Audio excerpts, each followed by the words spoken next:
Pittsburgh Steelers fans, hello. Welcome to the Curtain Call podcast. I'm Jeffrey Benedict. My co-host for the Curtain Call is none other than Shannon White. Shannon, how are you doing tonight? I'm doing excellent. I'm a little under the weather, and so I'll try not to cough, or at least mute it if I have to. I've been told I have a beautiful voice, like a red-breasted turkey vulture, but I'm not up to my normal par tonight, so just kind of overlook me. All right, hey, do your best, man. Every offseason on the Curtain Call, we bring in special guests to cover the NFL draft, prospects from all over the country. Tonight, we have a very special guest here to talk to us about draft prospects from the Ohio State University. You know him from the Steeler Power Half Hour, BTSC's own Chris Pugh. Chris, welcome to the show. Hey, Jeffrey, Shannon, thanks for having me on. All right. So today we're going into Ohio State, and obviously Ohio State has been a wide receiver factory for a number of years. This draft class is no different. Expected to have both their top wide receivers go in the first round. We'll start with Chris Olave. Can you tell us a little bit about Chris Olave, what type of receiver he is? He's a very good receiver. There's not much wrong with him at all. Sometimes you see guys that are really fast and maybe struggle with their hands or vice versa. Olave does a lot of really good things that are impressive. I actually, we also have Garrett Wilson, which I'm assuming we're going to talk about in a second. Olave is rated slightly behind Garrett Wilson, but not by much. It seems like Wilson's a little bit more of a complete receiver, but Olave has done a bunch of great things for Ohio State. He's going to make some team happy. We've looked at a lot of the mock drafts. We've talked to people about where they're projecting. I see Olave go as high as 11. I looked at a mock draft today that had Olave going down to 28. So I think he's somewhere in the first round. It depends on what teams think about him. We've actually talked to some people that say, hey, don't believe the mock drafts.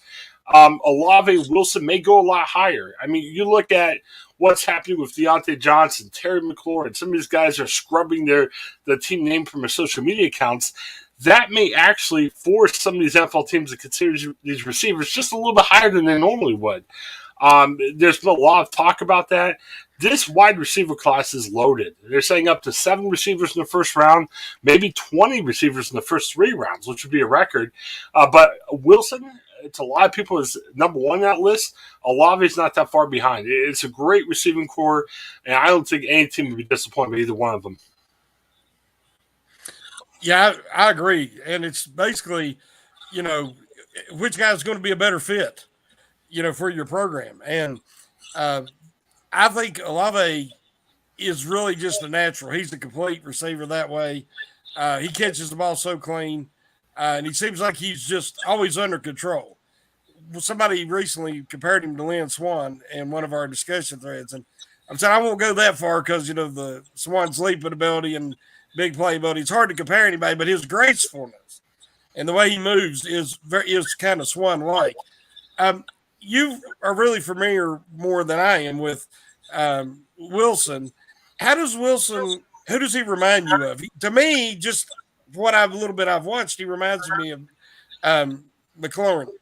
But, because where you've watched both of them, do you see similarities there?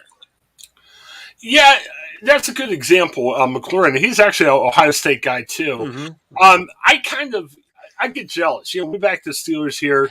Jamar Chase was a franchise changer, not just a good rookie receiver. Mm-hmm. And I kind of look at it and say, man, could Wilson or Olave be that guy for wherever they get drafted? I'm not quite sure either one of them are up to the Jamar Chase standard. But I think these are guys who could easily become number one, especially Garrett Wilson on a team that's in need of a wide receiver. I think Chris Olave may not be a definite one, but they're definitely in the mix. But Shane, to answer your question, I think McLaurin's a good comparison for Wilson. Wilson can just catch. I mean, he catches balls at the high point. He catches contested passes, and he's fast. He can stretch the field, too. I think both of those would be guys the Steelers could use. I just don't see Wilson being there at all at 20 unless the Steelers trade up. And if they trade up, I don't think they're trading up for Garrett Wilson. Yeah, I can see that. With the Steelers at wide receiver, we obviously have Chase Claypool and Deontay Johnson through this season. One of those, if the Steelers manage to get one of those players, which one do you think would be better suited to be like a slot receiver? And which one do you think is more of, do you think either of them are more, a dedicated outside receiver? Which one would fit there, in the slot better if they were both available at 20 through some miracle? I feel good about both. I will say if I had to pick one, it would be Garrett Wilson because as a junior, Wilson played the slot a lot. And this year, as a senior, he moved to the edge, and he played both ways. So I think naturally Wilson could do both. I wouldn't doubt that Olave could learn it, but if you're looking for like a plug-and-play person at the slot, I definitely pick Wilson over Olave. Yeah, I was thinking the same thing. I had an article today about suggesting that the Steelers should consider listening to any offers for Deontay Johnson because they're already in a situation. You're looking at Deebo Samuels with the 49ers, and he could be setting a precedent with guys that wasn't first-round picks that are, outplaying their rookie contracts, and they're like, hey, I'm going to hold out if you don't give me an extension. I'm not sure that Deontay Johnson would think that way, but in the system, the way that it's going to be this coming year, with Ben is not going to be there. Hopefully the offensive line is going to be better and the running game. They will probably, hopefully, be doing a lot of snaps behind center, rollouts, misdirection plays, and hopefully more of the skill set players will be involved this year. Where last year it was like you got less than 2 seconds to get the ball out. Who's the guy who always can get open the quickest? That was Deontay Johnson. So he led the league in targets. This year I don't know if he is going to see that same amount of opportunities. And, going into the last year of his contract, he's going to want to have a big season. I just see there could be some problems or concerns on the horizon. So what of the two guys, Johnson cannot play the slot. He doesn't have the requisite toughness. He doesn't have the run after catch ability. But you think that Wilson could? Oh, yeah. I think you could plug Wilson right in. Take him Ohio State cap off. And, I cover Ohio State down here for the Columbus Dispatch. I will tell you the disappointment I've had with the Steelers over the past year. I don't think Deontay Johnson or Chase Claypool are bad receiver options. I just think they haven't played to their full potential. I think they both, Johnson was the same. He was kind of unfortunately erratic, but Claypool regressed last year. And I think you need that consistency. And I really think, we can have the same discussion if we talk Steelers quarterbacks. I think either way, no matter who they picked up recently, the Steelers need to draft a quarterback, the Steelers need to draft a receiver. With their other needs, I'm not quite sure if they're trading up for Garrett Wilson, but Garrett Wilson wouldn't be a bad guy or another receiver that's out there. Heck, there's 20 that are going to go in the first 3 rounds. Another guy that could come in and say, hey, let's have this guy as a plug and play in the top 3 receivers. Because it's NFL 2022. You need 3 good receivers. I'm not quite sure if the Steelers are quite there yet. They've got 2 almost theirs, but even if Claypool and Johnson play up to where they should be, you still need that 3rd guy. I don't think you have that quite yet. And I think there's a lot of receivers, from Garrett Wilson to some of the other 20 receivers, who could definitely fit that bill.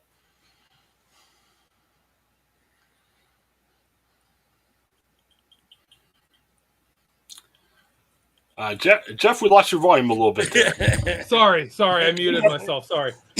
We had a little bit of chaos here. But one of the things I have been thinking about recently, especially with a lot of the holdouts in the NFL, the contract demands, and how much college players have embraced the transfer portal, and how many times we're seeing people transfer to a better situation that fits them better, and then excelling. Right?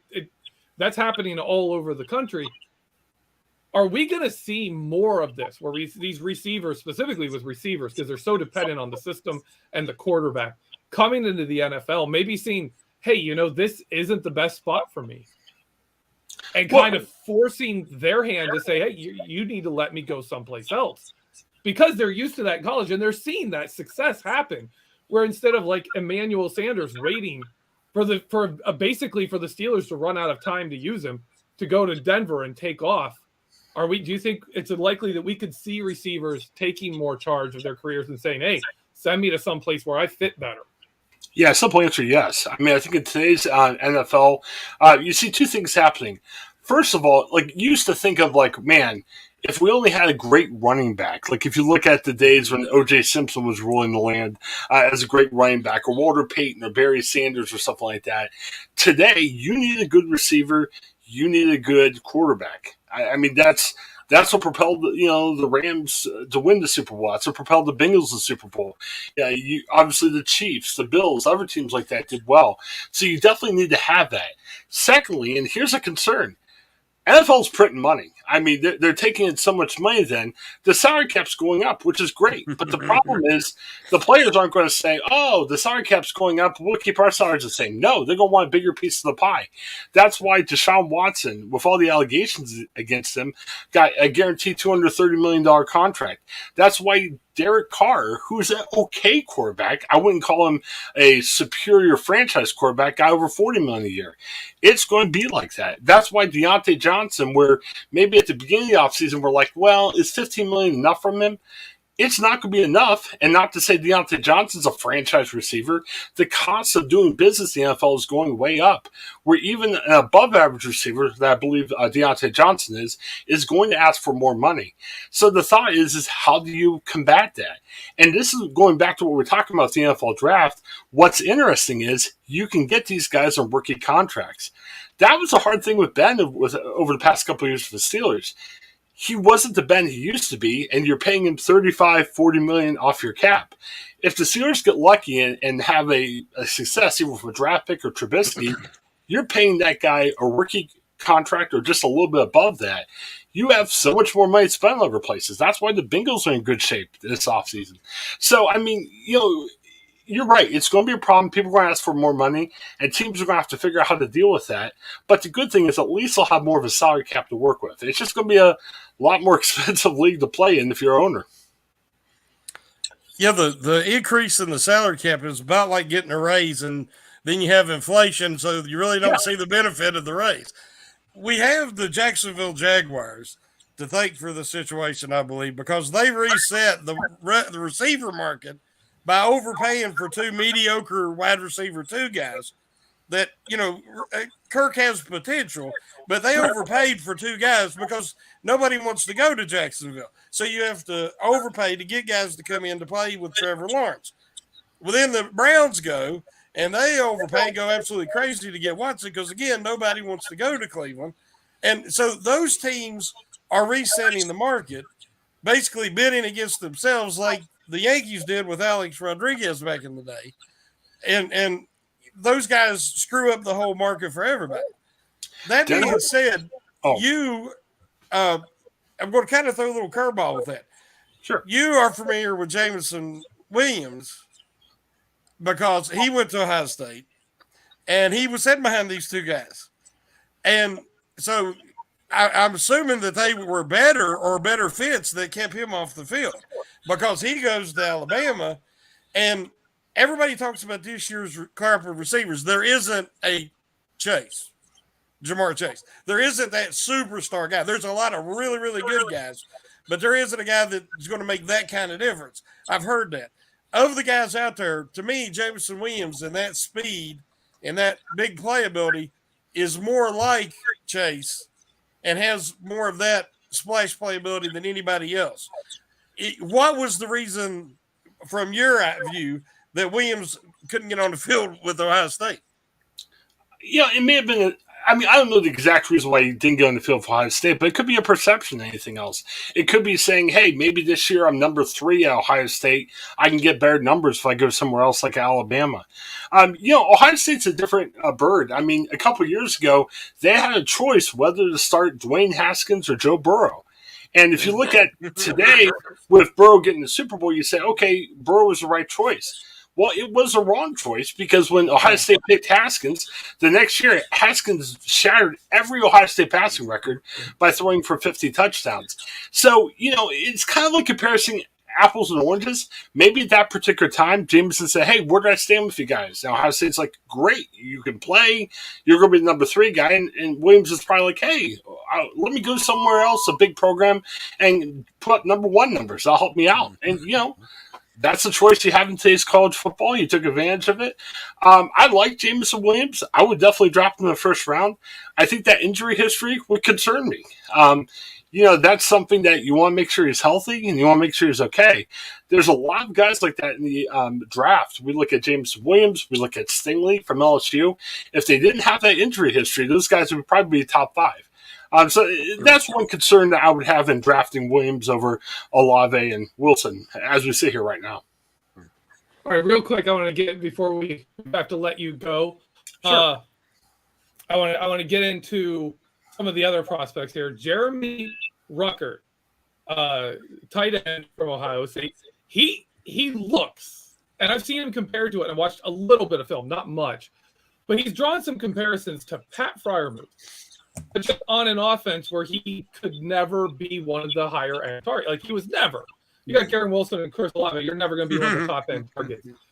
Right. Is he that? Does he have that kind of potential? Do you see that, or is he a guy who thrives in an offense because of the guys that draw attention away from him? If you need a tight end, Jeremy Rucker would be an interesting guy to put on your team. He's a really good blocker. Jeffrey, as you said, he's got a lot of potential in passing. I'm not sure if it's fair to compare him to Freiermuth right now. I think he could develop into that. So if you're looking at, and I don't see the Steelers in need of a number 2 tight end, but if you're in need of a number 2 tight end, I think he's a guy you can put in right away because he won't disappoint me with blocking, and you can help him develop his receiving game. He's an interesting prospect. I see him, I've heard 5th round for him, which may not be the worst thing even for the Steelers. They think they need a tight end even at number 3. But he's a good guy. I wouldn't invest a ton into him because he's got a lot to prove. There may be better options out there, but Rucker's a good guy. He's never complained. He's been a great blocker. And when they've asked him to catch the ball, he's done well. If I remember right, it was the Sugar Bowl, I believe, last year when Ohio State had the big win over Trevor Lawrence. Rucker caught a couple touchdowns. They called upon him and he succeeded. He did well. I just don't think you should overdraft Rucker, but I think Rucker could be a solid guy that could be a good part of your team. I just wouldn't compare him to elite tight ends right now. Okay, Shannon, if I can follow up real quick, I'm sorry. Sure. Got cut you out here. You got 2 offensive linemen, Nicholas Petty-Frere and Thayer Munford. Do they have both, I believe, played multiple positions on the line? Where do you see them going in the draft? And would either of them be kind of I think the Steelers have room to add a tackle with some flexibility to play some other as a backup kind of to develop. Do you see either of those being a fit for the Steelers offense and kind of what we're looking for in a tackle? They could be. The first guy we're looking at like maybe round 2, probably round 3. I think the thing with the tackles is what do you want to do there if you're the Steelers? You got Dan Moore who showed some promise at the end of the year. You got Chucks that he's a work in progress. I'll be polite tonight and say that. I don't know if Petty-Frere or Mayford, sorry, I can't talk tonight. If either one of those guys are a plug and play as a tackle, I think you could draft them. I think the Steelers definitely need a tackle. I think as long as you don't overdraft them, they're a good choice. I just don't know if you could say, hey, Choke, Stanmore, you can't start because these guys are going to come in front of you. These are developmental guys. Mayford's a 4-year starter, which is good. But Thayer, is picked as a 4th round guy. The first guy, he only played 2 years. He's got a lot of potential. But like I said, I'm not sure if you can start him right away. Okay. Shannon? Well, I was going to say that the tight end position this year, man, it's real average. Thankfully, I was real upset when the Steelers took Freiermuth last year over Humphrey. But then looking at this year's tight end class, Freiermuth would easily be the number 1 tight end in this class. So, when you look at value that way, he was a good pick. And I think both of those tackles for Ohio State could be good project guys. To, either one of them bring them in, let them develop. But again, like you said, they're not plug and play guys. But if Moore and Chooks works out, like hopefully they will, the Steelers don't need that right now. But they do need depth at tackle. So. Yeah, I mean, none of these guys are bad guys for your team. It just matters where you draft them at. Mm-hmm. Like, I wouldn't be comfortable with either one of these guys, maybe even with a third-round pick. If you get these guys in the fourth round or later, that's good. But a fourth-round pick isn't someone you definitely want to start.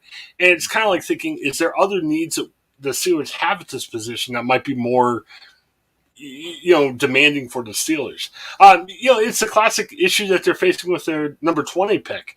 I mean, yeah, it's very intriguing, to get a guy like Malik Willis if he's still around, but he's a developmental guy. And you might sit there and say, well, there could be other guys that we could start right away on the defensive line, the safeties. And I kind of look at that as the same issue that you'd be facing if you draft one of these Ohio State offensive tackles. They could be great, but if you need help right now, I'm not sure if you – I mean, you can always start them, but I'm not sure if that'll be a great option for you this first year. Just to finish off our draft prospect talk, I know we're running out of time here. Is there anyone left that you look at going into the draft for Ohio State that really stands out to you as a player that could be a diamond in the rough, someone that is either getting underrated or overlooked, or could develop into something more than what they are right now? Of the guys left that could be drafted, I'll give you an intriguing story. Haskell Garrett. He was shot in the face in 2020 on the campus of Ohio State. He was trying to break up a fight. Some people say, hey, is his career done? Is not playing anymore. He came back to Ohio State, and not only did he come back, he had a decent year last year. He had 5.5 sacks, 7 tackles for a loss. And you might say, well, that's not compelling. Well, he's looked at as a 4th or 5th round draft pick, so I'm not saying he's going to go top 10 in the NFL. I love his story. I love his attitude. I think when you look back at Ohio State last year, their offense was amazing. Their defense stunk. And I think partly the problem with Garrett is he played on a really inferior defense. I think Garrett could be that project that could be interesting. You look at the Steelers, I know there's a couple of guys from Georgia that's being looked at as first-round picks. If they decide to go elsewhere, maybe receiver, quarterback, or wherever else they go, maybe a Garrett is a guy that, I wouldn't start on day one, but, with Alulu and, Cam Hayward and hopefully Stephon Tuitt, the Steelers may not have to start him year one. So that could be an option if they choose to wait to 4th or 5th round. He's a good story. Will he pan in the NFL? We don't know. But I like guys like that who play hard, play well, are showing some promise in the mid-rounds. All right, Chris. Thanks for coming on. Thanks for talking. Definitely. Before you go, is there anything you want to plug that you have coming out? I got too much coming out, so give me a second. I'll go through 3 really quick. If you like the Ohio State Buckeyes, and I know we're here on a Pennsylvania podcast that some people might say, Ohio State, I'd rather read about Penn State. But if you like Ohio State, check out dispatch.com. You can subscribe online. Tons of great coverage about Ohio State throughout the year. You can keep up with Ohio State if you like them, or if you say, hey, they're the enemy. You want to read about them, so you know about them. Dispatch.com offers a lot of great coverage there. Check out our own show we do for Behind the Steel Curtain Network, the Pittsburgh Steelers Power Half Hour. We're recording later tonight. We're going to talk more draft, so it'd be interesting to hear. So check out Curtain Call, but also our show too. And then Paul, Joe, and I, the guys who do the Behind the Steel Curtain show, we also have a separate show called Etc., where we just talk about fun pop culture stuff. We get a little goofy. We take our Steelers hats off. Tonight, we're going to be doing a movie commentary for the movie Weekend at Bernie's. So we're going to sync that up, play it together, and give our own commentary. So, I wouldn't watch that over the draft or even our coverage, but if you need another podcast to listen to, check out Etc. show. That's on the Ohioan. So wherever you get your podcast, type in Ohioan, subscribe, and you'll be my friend forever. Thanks, guys. It was fun being on with you. All right, Chris. Thank you very much. Okay. Shannon, of all the Ohio State prospects we're looking at here, and thinking like what they would probably take for the Steelers to get them, which one stands out to you that says that's a guy that you would really like to see the Steelers go get? Well, the Steelers, as you know how I feel about it, they need wide receiver help. They need an influx of talent. And they need, I think both the slot and on the outside. So I like Wilson because, as Chris said, he can play at both. He has that versatility more than Olave. So I think that the value pick is his last name Frere. Is that how you say it? Yeah, Petit Frere. Frere, yeah. He was one of the top tackle prospects coming out of high school. He was a 5-star, which, Ohio State gets a lot of them guys. Yep. And he's never had the huge season or the breakout season, but he has put up some good film. So I think that, like we was talking earlier there with Chris, if you get him, the Stars don't have a 5th rounder. So if you pull the trigger in the 4th, it's a guy that could set, a year, maybe be a swing tackle. It might, because he does have the pedigree to develop into something more.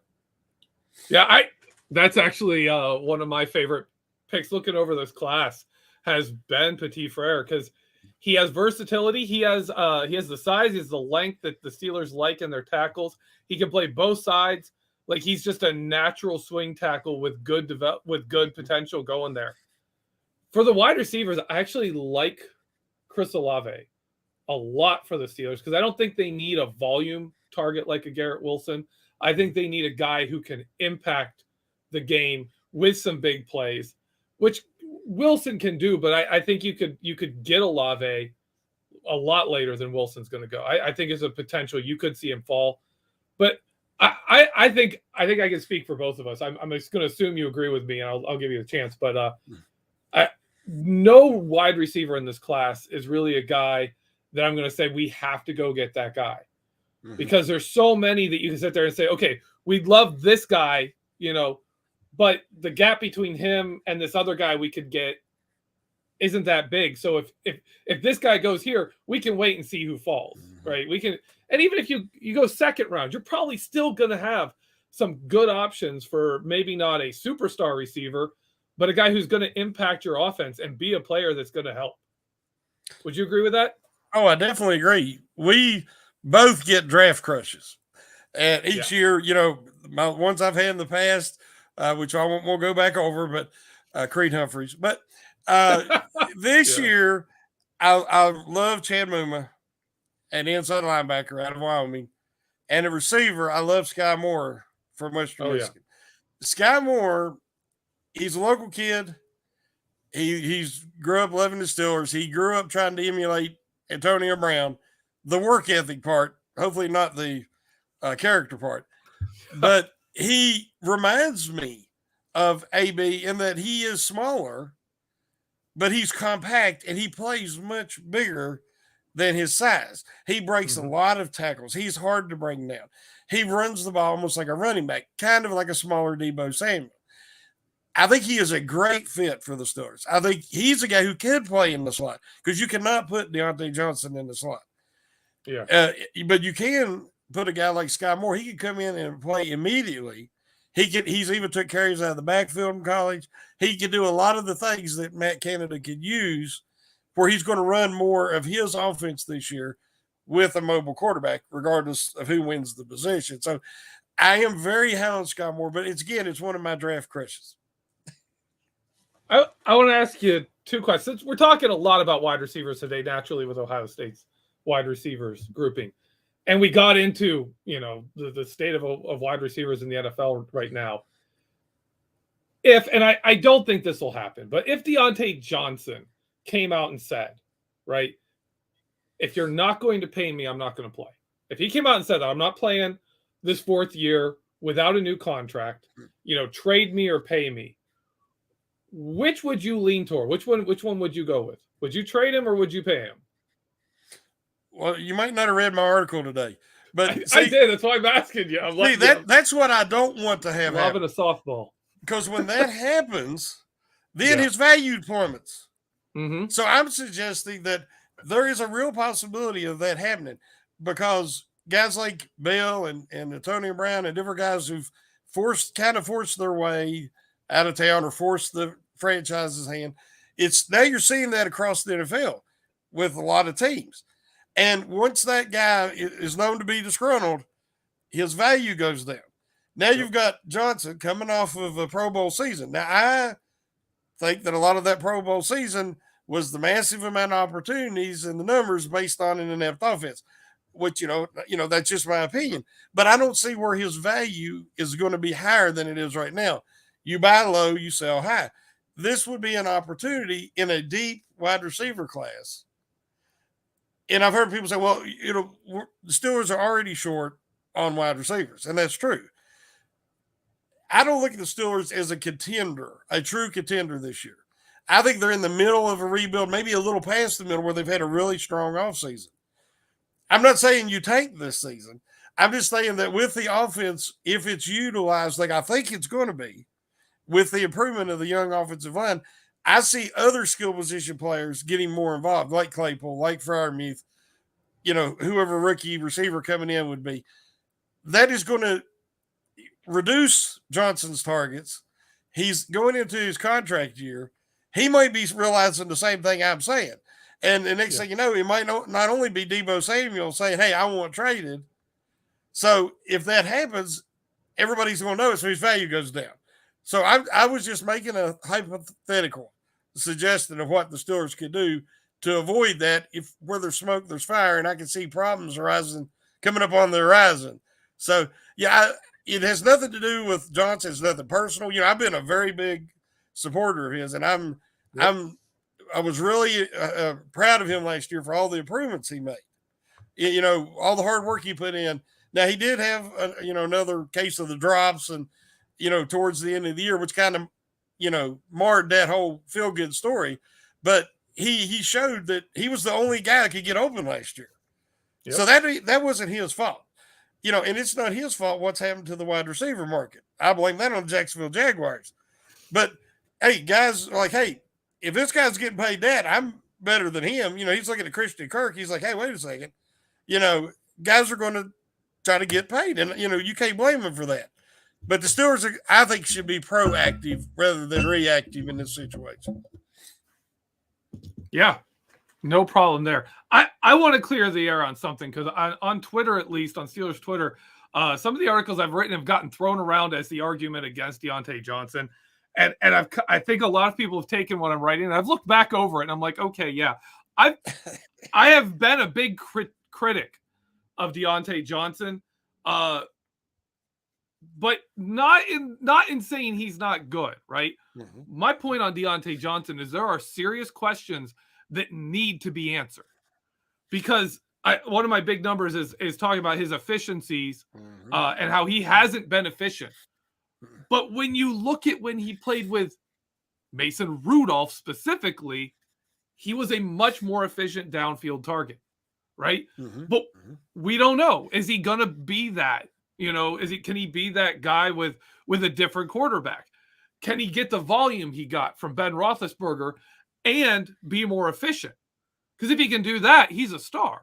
He's a star wide receiver, and you can pay him then. Is he going to be a guy who has the same level of efficiency with lower targets, at which point he's in a category of like tier 3 wide receivers?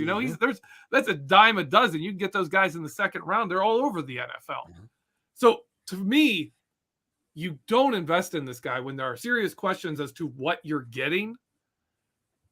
And for that means he's got to play this season out. And if he's not willing to do that, you got to take what you can get for him. Oh, I totally agree. Has he peaked? The limitations that I listed in the article, I stand behind them. It is who he is.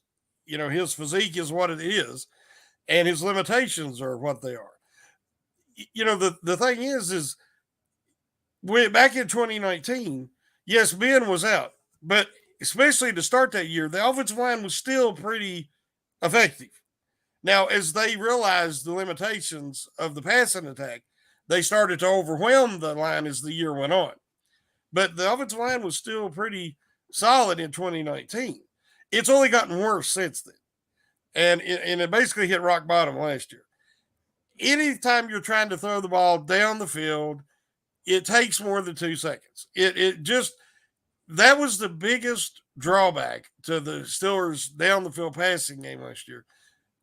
was the inability of the offensive line because they couldn't establish a running game to back defenses off. And they couldn't give him enough time to stand back there and hit these passes. Like you said, it was 3 steps back lob. I mean, that was what their deep passing game turned into. And, if Claypool couldn't climb the ladder and get it, or James Washington on occasion, there was nobody else that could really do that, especially with Juju out. But I'm afraid that Johnson is what he is. He's reached what he's going to be. And I don't think that he falls into that upper tier category in some of these contract amounts that we're looking at. The Steelers are notorious for not paying wide receivers that second contract. What, Hines Ward, Antonio Brown, they let Plexico walk, as you said, Sanders, how many guys, Mike Wallace, Mike Wallace turned it down, Brown took it, bye-bye. That's how they look at it because they were successful finding wide receivers. Part of that was because they had a future Hall of Fame quarterback, Ben Roethlisberger, who made a lot of guys look good. Yep. That's not going to be there now. Mm-hmm. So I just don't know how great a fit that Johnson is going to be with Trubisky or with Rudolph or with whoever. Because I do think we're going to see a lot of play action. We're going to see a predominant run attack, and they're going to pass off of that run. And Johnson's strength is getting open really quick. He's not a down the field guy. Yep. He wasn't back when Rudolph was there. He hit some passes. A lot of times his big plays is slants and run, in the middle, in the open field, not breaking tackles or, anything like that. You look at the Steelers right now, they got Claypool, they picked up Boykins. They can look at a Christian Watson or a George Pickens. They could have a huge wide receiver group after this draft. And, that really plays into this new offense that they could block, something Johnson's not good at. And that could be a real benefit that way. So that's why I'm basing my judgment on. Again, it's not personal. Like I know yours, you said it seemed like it come across a little negative at times, but it wasn't personal. You're just pointing out observations. And I agree with them. I want to throw this out to you because this is kind of a radical move. But looking at this market where the gap between the truly elite receivers and what they make per season and the second and even third tier receivers, the Christian Kirks, what they are going to get paid. Mm-hmm. The top tier of receiver is so much more valuable, right? If you have them, because you're paying them $5-6 million more than you're paying a guy who's not worth half of what they are. With that in mind, and with the Steelers offense in the position it's in, where you've got a Najee Harris, you've got a Pat Freiermuth, you've got young quarterback, you've got a system that's going to, move the ball around and do some creative things, more like the system this guy currently excels in. Deebo Samuel, if you have to pay him, I think, was it $25 million? I think 23. I think 23. I think you're going to pay him 25 million, right? You're going to have to pay him that. But he fits what we're trying to do and would give you a 3-headed kind of monster on offense with Najee Harris and Pat Freiermuth for any quarterback to use, right? He can jet sweeps, those kind of things. He's absolutely a beast on. What would you give up in a trade? What would you be willing to give up for Deebo Samuel to sit there and say, okay, wide receiver position for the next 5 years is solved? Well, I'm a huge fan of Deebo Samuel. That's why I wanted to ask you this. I was a huge fan when he was coming out. You can't even compare another wide receiver's run after the catch ability with him because you have to go to a running back to find somebody who can run the ball with the power and elusiveness that he has. I think the Pittsburgh Steelers fans would love him. He would be a fan favorite immediately because of his hard-nosed style of play, his enthusiasm. They lost that playoff game. He's over on the sidelines crying. He has guys from the Rams coming over consoling him because they seen how hard he played, how hard he was trying, and they respected that. They seen that real emotion. That he cared more about personal accolades. He wanted to win. And that's the kind of guy I want playing for the Pittsburgh Steelers. To me, I've said, trade him straight up for Deontay Johnson. If Deontay Johnson is as great as a lot of people in the thread, wants to argue, then trade him straight up. I don't think they're going to go for that. But in my opinion, the dude is worth a first-round draft pick. Because I would rather have him than any other receiver in the first round this year. That's just how I look at it. You're getting a proven, known commodity, a guy who's incredibly versatile. Now, one of the reasons he says he wants out of San Francisco is that he doesn't want to be used as what did he call it? A wide back or a wide. You don't want to be that combo wide receiver running back all the time. I mean, he could do it some, but they was really using him like a running back out of the backfield a lot in the playoffs. He made him and Kittle and that little running back. I cannot think of his name. They made Jimmy G look like a pretty decent quarterback. So I think if you, like you said, you put Samuel on the Steelers with Claypool, with Boykin, with another guy, Johnson, if you don't trade him, man, that's a hoss right there, but that's a load. Them guys is going to put a hurting. It is going to make the job a whole lot easier for whoever the quarterback is, and would play right in. His versatility would fit in perfect with Canada. I'd love to see that happen. I don't know if it will. It's kind of like a dream scenario. That's how I feel about with Sky Moore and Chad Muma. If it happens, you'll know, man. You'll hear me here hollering. You won't have to see me on Slack or on here. I'll be hollering out of excitement. But I would love to get Deebo, and I would give up a first-round pick for it. I actually would do the same. I think he is an absolutely elite receiver, and there are people talk about that system being a short pass and yard after the catch system in San Francisco. But Deebo Samuel's stats don't show that, right? That he was catching balls downfield too. In fact, there's two players in 2021 that had a yards per, like when you look at their yards and you divide them up through yards per at the point of the catch, right? Their average yards at the point of the catch and their average yards after the catch. Two players averaged 7 or higher, or I should say over 7 yards in both those categories per reception. And it was Deebo Samuel and Jamar Chase. And that's it. That's a great class. Great. It's a great guy to be compared with. Yeah. Those are two guys that really, and you look at their impact on games, you look at their impact on their team's offense. They're that caliber of player. I would absolutely love if the Steelers traded their first round pick and Deontay Johnson for like Deebo Samuel and like a 4th round pick. I'd be great. I'd be like, good move. Way to go. Let's do this. Let's go. Let's be an offense that would, I think, instantly be better than last year's offense. Just simply the talent there. Where do we sign? Yeah, well, I'll sign it right now. Yeah, we're on board. Let's do it, man. Pull the trigger. Tonight, you know what? I'm breaking the piggy bank. You and me will buy the Steelers. We'll get this trade done. Oh my goodness! I can't never get them to return my phone call, so I don't know if they'll try to make a deal with me. Yeah, we could call the Steelers and be like, hey, we're here to orchestrate a deal. Kevin Colbert. We're gonna work for you for free here.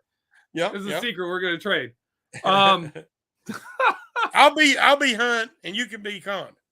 There we go. We'll take it over. Yeah, they don't need them guys. All right. Before we get going here, I think we're heading up here towards the end. Is there anything you wanna plug there, Shannon? No, my article actually posted today, and we had a great discussion thread on it. It's always good when people understand the premise of the article, the suggestive nature, not when it's not a personal attack. And the vast majority, we had a great discussion. And you see that Johnson is respected within the fan base.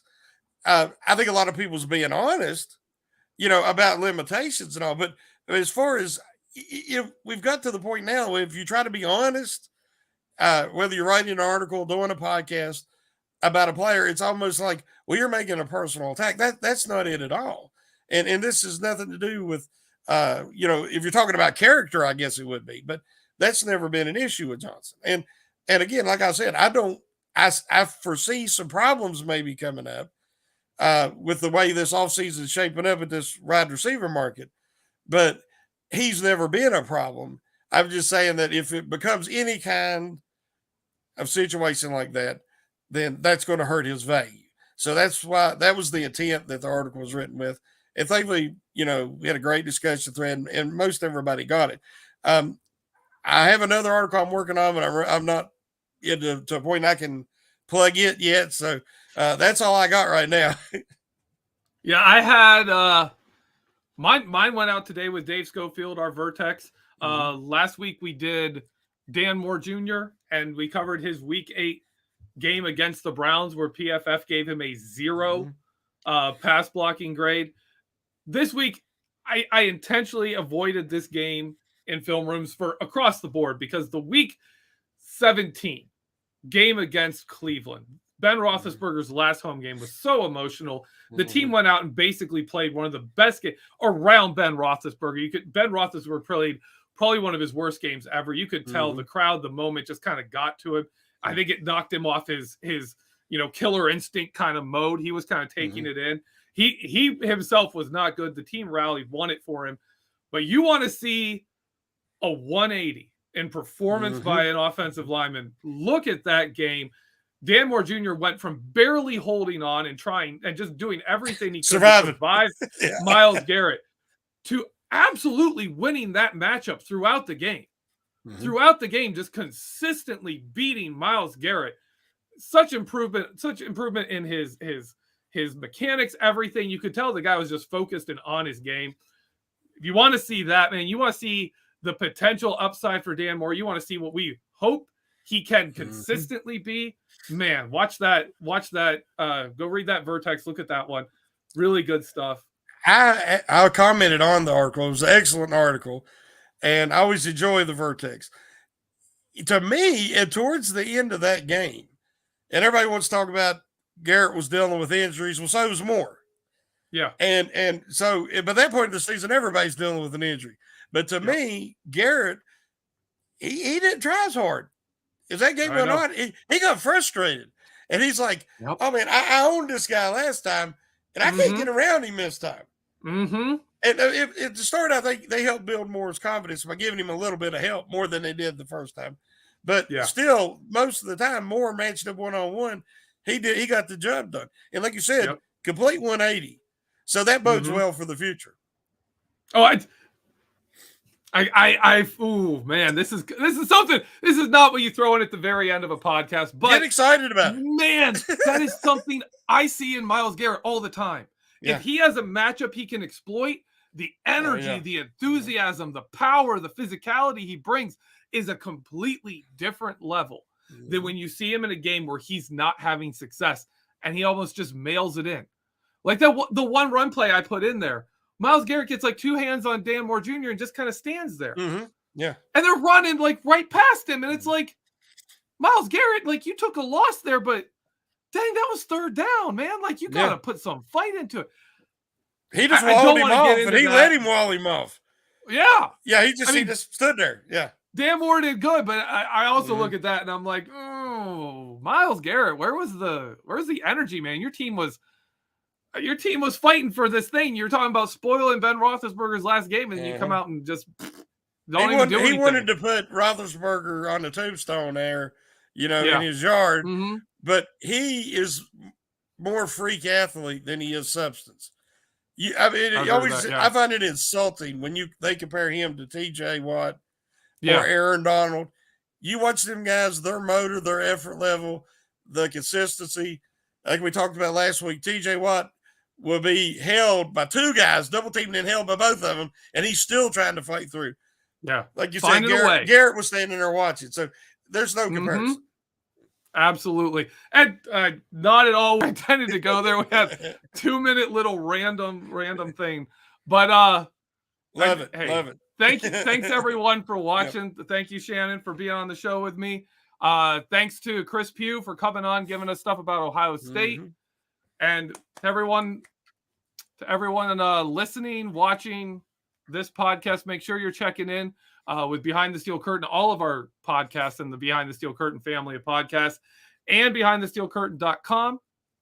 Hey, have a great week, and as always, go Steelers.